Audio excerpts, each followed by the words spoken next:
రేపటి నుంచి నా పోషణ ఏంటి, నా కుటుంబ భారం ఏంటి, నా పిల్లల పరిస్థితి ఏంటి, నా ఆరోగ్య పరిస్థితి ఏంటి? ప్రభు అంటున్నాడు, భయపడబాకు, నా చేతి తట్టు చూడు.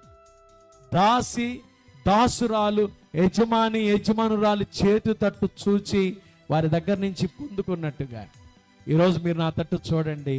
నా చేతిలో ఆహారం ఉంది, హల్లెలూయా. నా చేతిలో పోషణ ఉంది, హల్లెలూయా. నేను మిమ్మును మీ పిల్లల్ని పోషిస్తాను.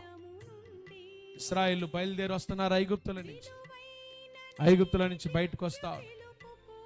40 సంవత్సరాలండి, బాగా వినండి. 40 సంవత్సరాలు దేవుడు దేనితో పోషించాడు చెప్పండి?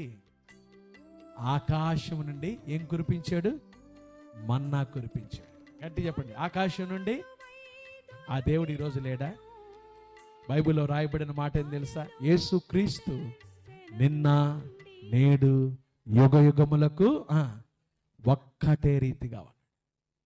అందుకనే మనం పాడతాం, మోషే ప్రార్థించగా మన్నాను కురిపించితివి, యెహోషువ ప్రార్థించగా సూర్యచంద్రుల నాపితివి. మోషే ప్రార్థన చేస్తే ఏం కురిపించాడు? మన్నా కురిపించాడు. కురిపించాడా? కురిపించాడు.